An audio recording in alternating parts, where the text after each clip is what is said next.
Hello friends. आज हम supreme court उच्चतम न्यायालय को देखने वाले हैं। पिछले क्लास में भी हमने सुप्रीम कोर्ट को देखा था, जिसमें हमने बहुत सारे तथ्यों को देखा। उनमें से एक जो महत्वपूर्ण था वह महाभियोग था, जिसके तहत उच्चतम न्यायालय के न्यायाधीश को अपने पद से हटाया जाता है। तो आज हम उच्चतम न्यायालय के कुछ बचे हुए तथ्य के बारे में पढ़ने वाले हैं, जो कि है संवैधानिक पीठ। उसके अलावा और भी तथ्य PIL, फिर SLP, फिर किस तरह से court of record supreme court को बोला जाता है। इन सभी चीज़ों पर आज हम चर्चा करने वाले हैं। तो आइए हम आज की क्लास की शुरुआत करते हैं।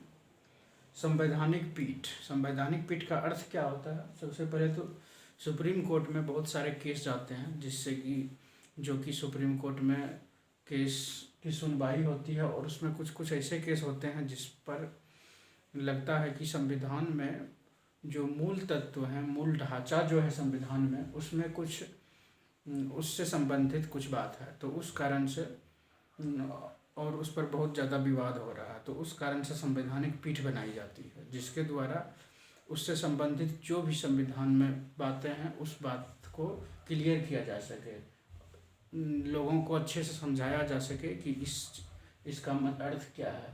यदि कोई ले रहा है तो वह गलत ले रहा है या सही ले रहा है। तो उसी की आज हम चर्चा करने वाले हैं। संवैधानिक पीठ जो होती है, उसी के द्वारा बहुत सारे जो वाद आते हैं सुप्रीम कोर्ट में, उस वाद में से कुछ कुछ वाद उभर कर इस तरह के वाद बन जाते हैं। तो आइए देखते हैं। संवैधानिक पीठ। संविधान की विशेष व्याख्या की कभी कभी ज़रूरत पड़ती है। तो उस विशेष व्याख्या करने के लिए वो एक या दो जज मिलके नहीं कर सकते हैं। उसके लिए जजों की टीम बनाई जाएगी, जिसमें कि उनके अध्यक्ष होंगे और बाकी उनके साथ कार्य करेंगे, और सभी उस केस पर विचार विमर्श करेंगे, और फिर उसके बाद उस पीठ के द्वारा निर्णय दिया जाएगा कि ये जो बात है, इस दोनों की कौन सी बात सही है या गलत है, उस पर और किस प्रकार की व्याख्याएं की जा सकती है। उन सभी बातों को सुप्रीम कोर्ट के द्वारा बताया जाएगा। तो संविधान की विशेष व्याख्या करने के लिए जब सुप्रीम कोर्ट को लगता है कि संविधान की विशेष व्याख्या की ज़रूरत है इस केस में, तो ऐसा करती है। बहुत सारा ऐसा केस आ चुका है। इसमें अभी के समय में भी कुछ समय पहले आया था, आधार का केस था। फिर उसके बाद और भी कुछ कुछ केस है, और बहुत पहले से यह चलता आ रहा है। केशवानंद भारती का केस है, फिर गोलकनाथ का केस है। इसके अलावा और भी बहुत सारी केसेस हैं, उस पर भी हम कभी चर्चा करेंगे। लेकिन आज हम उच्चतम न्यायालय के जो महत्वपूर्ण पहलू हैं उस पर हम बात कर रहे हैं। तो संवैधानिक पीठ का अर्थ यही हुआ कि मतलब वो जो पीठ बैठती है, वह मतलब वो उस पीठ का जो निर्माण किया जाता है, वह संविधान में विशेष व्याख्या की जब ज़रूरत पड़ती है तो उस समय किया जाता है। और जब उस व्याख्या को दे दिया जाता है तो फिर वह पीठ खत्म हो जाती है।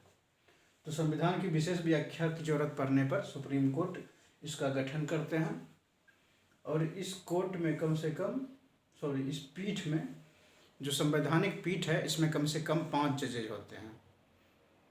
और अभी तक का जो मामला है, सबसे ज़्यादा 13 जज रह चुके हैं केशवानंद भारती के मामले में। केशवानंद भारती का जो केस था, तो इसमें कम से कम 5 जजेज होने चाहिए, जिससे कि 5 जजेस का फैसला होगा 3-2 से या 4-1 से, या जिस भी तरह से हो। कुछ जज अपोजिशन में होंगे, कुछ जज फेवर में होंगे। तो इस पीठ में कम से कम 5 जज होने चाहिए। और ये इनके जो अध्यक्ष होते हैं, संवैधानिक पीठ के जो अध्यक्ष होते हैं, चीफ जस्टिस ऑफ इंडिया, यानी कि भारत के जो सुप्रीम कोर्ट के जो मुख्य न्यायाधीश हैं वो होते हैं, या किसी कारणवश वो ना हो तो सीनियर मोस्ट जज जो होते हैं वो होते हैं। कुछ कारण हो सकता है, जैसे यदि सुप्रीम कोर्ट के जो चीफ जस्टिस हैं वो उस केस से रिलेटेड हों, उस केस में इन्वॉल्व हों किसी प्रकार से, तो उस सिचुएशन में नेचुरल जस्टिस का एक तरह से उल्लंघन ना हो, तो उस कारण से सीनियर मोस्ट जज को जो जज हैं उन्हें इसका अध्यक्ष बनाया जा सकता है, या नॉर्मली सीजेआई जो है इन्हें ही इसका अध्यक्ष बनाया जाता है, जो संवैधानिक पीठ है। उसके अलावा सबसे बड़ा संवैधानिक पीठ 1973 का जो केशवानंद भारती का केस था, उसमें जो निर्णय आया था वो उससे संबंधित जो थे वो 13 सदस्यीय पीठ बनाई गई थी। तो यह तो थी संवैधानिक पीठ की बात। उसके बाद PIL, पब्लिक इंटरेस्ट लिटिगेशन। तो इसमें PIL में यह होता है कि पब्लिक से संबंधित, यानी कि किसी एक या दो आदमी से संबंधित ना होकर पूरे पब्लिक, पूरे सोसाइटी, एक बहुत बड़े कम्युनिटी से संबंधित कुछ वाद यदि हो और कोई दूसरा व्यक्ति उसके लिए केस करता हो जिसका कि उसमें कुछ अपना कोई इंटरेस्ट ना हो बल्कि पब्लिक का इंटरेस्ट हो, तो वह केस एक तरह से पब्लिक इंटरेस्ट लिटिगेशन PIL कहलाता है। इसकी शुरुआत जो है चीफ जस्टिस ऑफ इंडिया रह चुके हैं PN भगवती, इन्होंने इसकी शुरुआत की, PN भगवती की। और यह जो PIL है यह सुप्रीम कोर्ट के द्वारा किसी मामले पर खुद व खुद संज्ञान लिया जा सकता है, या कोई भी व्यक्ति या मतलब कोई भी वकील हो या व्यक्ति हो जो कि वो देख रहा हो आसपास के किसी एक कम्युनिटी को या एक पूरे समाज को इस किसी भी दूसरे चीज़ से कुछ प्रॉब्लम है या संविधान का वो उल्लंघन कर रहा है उसके किसी व्यक्ति या कम्युनिटी द्वारा, तो दूसरे व्यक्ति या कम्युनिटी को एक तरह से इस तरह की जो बातें होती है तो इसमें PIL, इससे रिलेटेड PIL डाला जा सकता है। जैसे अभी एनवायरनमेंट को लेकर बात चल रही है, एनवायरनमेंट में मतलब जो पॉल्यूशन है बहुत बढ़ता जा रहा है, तो पॉल्यूशन को लेकर जो बहुत सारे कार्यकर्ता होते हैं जैसे NGO वगैरह जो होते हैं वह NGO वगैरह PIL डालते हैं कि यह सुप्रीम कोर्ट में यह लोगों का एक तरह से सभी लोगों के लिए समस्या है, इसे ठीक करने के लिए सरकार को बोला जाए, तो इस कारण से PIL डाला जा सकता है। या और भी बहुत सारे प्रॉब्लम हो सकते हैं जो कि PIL सुप्रीम कोर्ट में डाला जा सकता है। तो इसकी जो मेन बात यही है कि PIL जो होता है वह दूसरों के द्वारा मतलब कोई अपना स्वार्थ ना हो बल्कि पब्लिक का स्वार्थ हो, इसके नाम से ही स्पष्ट होता है पब्लिक इंटरेस्ट लिटिगेशन PIL। तो ये PN भगवती जो कि चीफ जस्टिस ऑफ इंडिया रह चुके हैं, इन्होंने इसकी शुरुआत की थी और यह अमेरिका से आया है। अमेरिका से आया है कि मतलब अमेरिका में पहले मतलब जब ये PN भगवती साहब ने शुरू किया तो इससे पहले अमेरिका में PIL एक तरह से चला था, वहाँ पर इसी तरह के कुछ केस आए होंगे जिस पर कि अमेरिका में जो सुप्रीम कोर्ट है वह संज्ञान लिया होगा और उस पर अपना जो भी हो फैसला दिया होगा। तो मतलब अमेरिका से आया है पहली बार, मतलब अमेरिका में ये इस तरह की चीज़ें हुई होगी PIL, पब्लिक से रिलेटेड, जो पब्लिक इंटरेस्ट से रिलेटेड जो भी बात हो। फिर यह न्यायिक सक्रियता का उदाहरण है। न्यायिक सक्रियता का तो उदाहरण है जिससे लोगों को एक तरह से न्याय मिलता है। तो यह तो PIL की बात थी। फिर SLP जो कि विशेष याचिका जिसे बोलते हैं, स्पेशल लीव पिटीशन बोला जाता है इसे।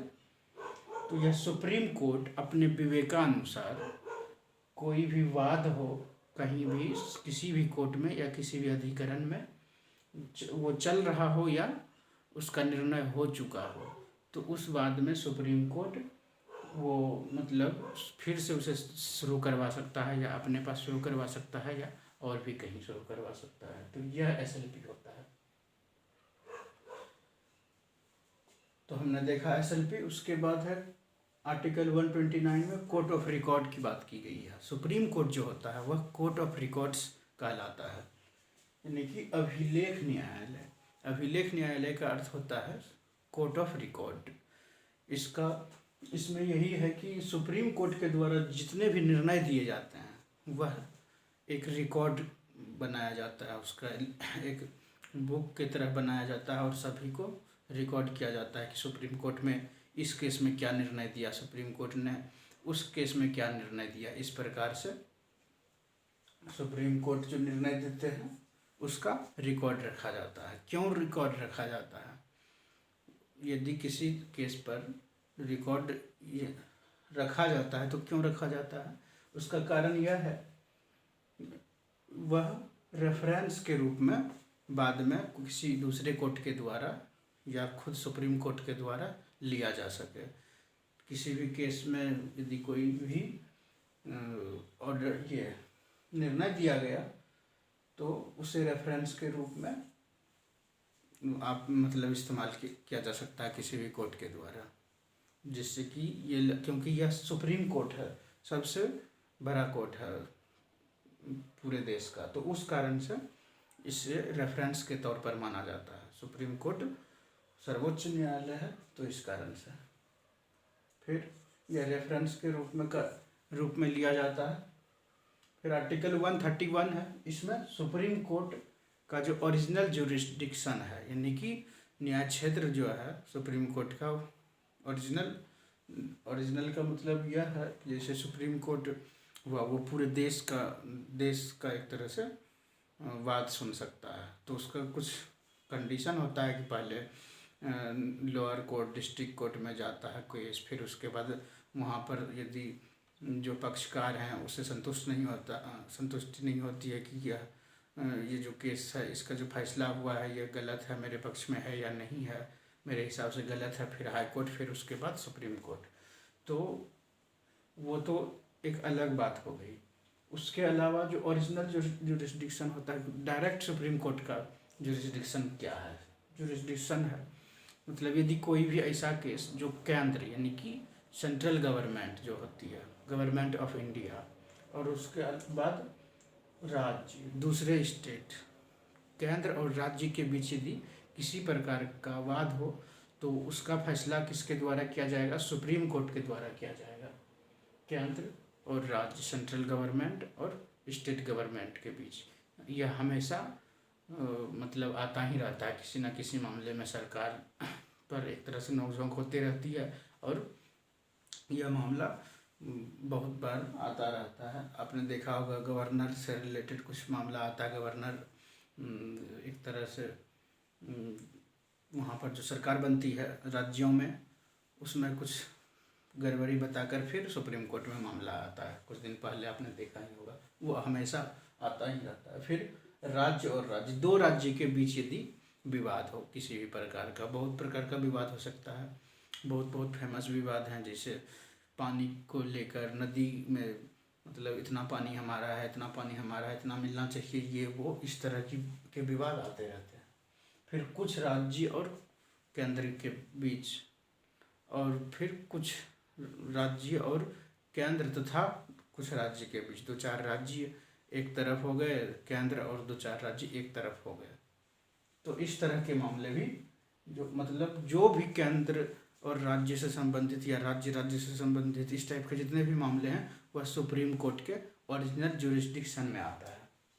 तो यह तो थी सुप्रीम कोर्ट की ओरिजिनल जुरिस्डिक्शन 131 आर्टिकल। फिर आर्टिकल 139 में सुप्रीम कोर्ट के द्वारा रिट जारी किया जाता है। 5 प्रकार का रिट हमने पढ़ा था, जो फंडामेंटल राइट है आर्टिकल 32 के अकॉर्डिंग सुप्रीम कोर्ट के द्वारा 5 प्रकार के रिट जारी करने का अधिकार है किसको? सुप्रीम कोर्ट को।